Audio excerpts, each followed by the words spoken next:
এখানে যে প্রশ্নটি নিয়েছি, প্রশ্নটিতে বলেছে l x square plus m x plus n equals to 0 সমীকরণটিকে পূর্ণ বর্গাকারে প্রকাশ করো।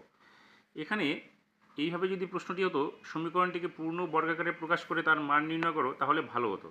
তবু এই অঙ্কটা যেভাবে সমাধান করতে হবে, তাহলে আমরা কি করব, এখানে যে সমীকরণটি দেওয়া আছে সেই সমীকরণটি আমরা এখানে নিয়ে নিব। L x square plus m x plus n equals to 0, বা আমরা কি করব, এখান থেকে এলটাকে কমন নিয়ে নিব। তাহলে এখানে কি হবে, x square plus m x by l plus n by l equals to 0।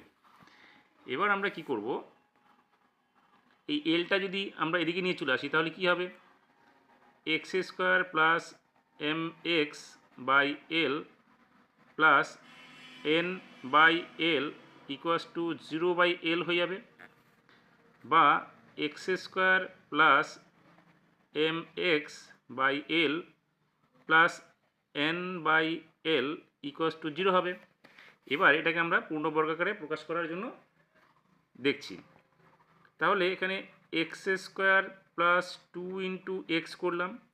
এবার এম এলটা লাগে আর 2টাকে আমাদের কাটতে হবে। তাহলে আমরা এখানে কি করব, এম বাই 2 এল করব। তাহলে এখানে 2 কেটে যাবে, এম এক্স বাই এল হয়ে যাবে এই জায়গাটা। এবার এই এম বাই 2l এটা তো আমাদের কাছে নেই, তাহলে এটা আমরা কি করব, এখানে সূত্রে ফেলানোর জন্য এম বাই 2l এর হোল স্কোয়ার করে এখানে আমরা মাইনাস করে দেব এম স্কোয়ার বাই এখানে 4l স্কোয়ার হবে।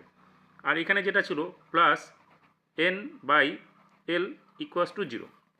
দেখো এখানে আমরা যদি এই অংশটি কেটে দিই, তাহলে কিন্তু আমরা এই জায়গাটা পেয়ে যাব। সেটা কি, এক্স স্কোয়ার পেয়ে গেলাম, এখানে 2 কেটে যাবে, তাহলে উপরে এম এক্স বাই এল পেয়ে গেলাম এটা, আর এটা কিন্তু কেটে যাবে, তাহলে থাকবে কত, প্লাস এন বাই এল, এটা আমরা পেয়ে গেলাম। এবার এই অংশটুকু আমরা পূর্ণ বর্গাকারে প্রকাশ করতে পারছি। দেখো তাহলে এখানে কি হচ্ছে, এক্স, কারণ a square plus 2ab plus b square হচ্ছে, অর্থাৎ a plus b whole square, সেক্ষেত্রে x plus m by 2l তার হোল স্কোয়ার ইকুয়াস টু কী করলাম আমরা, এই মাইনাসটা 0 এদিকে ডান দিকে নিয়ে চলে আসলাম।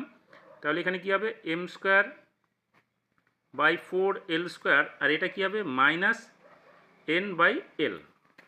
আমরা এখানেও ছেড়ে দিতে পারি, অথবা এটাকে এইভাবে করতে পারি, x plus m by 2l তার হোল স্কোয়ার করে এই জায়গাটা যদি আমরা লসাগু করি, তাহলে কী হবে, 4l স্কোয়ার, এখানে হয়ে যাবে এম স্কোয়ার মাইনাস, এখানে দেখো আমরা কি পাবো, 4ln পেয়ে যাবো।